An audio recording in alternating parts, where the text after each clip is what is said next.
My name is Noah Reed, and I can still remember the sound of our laughter echoing across the living room that night, moments before everything changed. My best friend Ethan had been my anchor since childhood. We'd grown up on the same street, scraped the same knees, dreamed the same impossible dreams. That night was supposed to be like any other. A few beers, some old music, and endless teasing about who had the worst taste in college crushes. It was light, effortless, and for a while, it felt like nothing in the world could taint the bond we had built over 2 decades of friendship. But sometimes, the smallest words carry the heaviest weight, and mine would break something neither of us could ever fully fix. Ethan had been quieter than usual, though I chopped it up to exhaustion. He laughed, but his laughter didn't reach his eyes. I remember saying half-jokingly, "Man, you've been so gloomy lately. If you were my employee, I'd fire you for killing the vibe." He chuckled at first, but then his face went still. He stared at his drink for a moment before whispering, "You'd be surprised how close I am to being fired from life itself." I froze. The words hung between us, heavy and real. I laughed awkwardly, trying to brush it off. "Come on, don't be dramatic." He smiled faintly, that same broken smile that said he'd already stopped expecting people to understand. Then he said, "You always joke, Noah. That's your armor. But some of us don't have the luxury of laughing through the pain." My chest tightened, but before I could respond, he changed the subject, asking about my job, about sports, about anything but the truth that was clawing at his insides. When he left that night, he hugged me longer than usual. I didn't think much of it. I should have. The next morning, I got a call from his sister.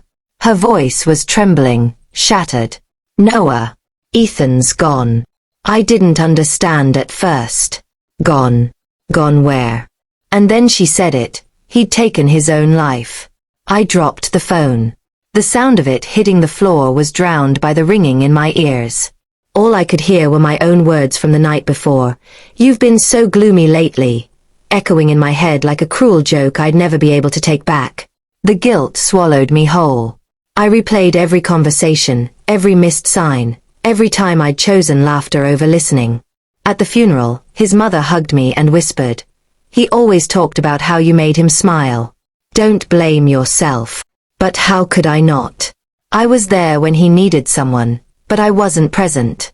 I saw his sadness, but I looked away because it was easier to make light of it than to face the heaviness beneath. For weeks, I couldn't sleep.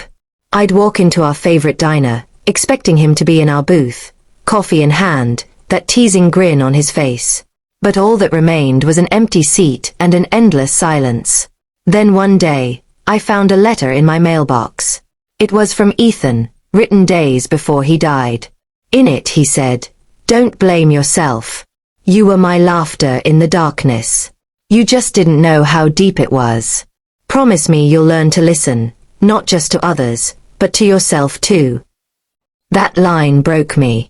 I realized my guilt wasn't just about him. It was about how many people around me I'd brushed past with a joke instead of a moment of real attention.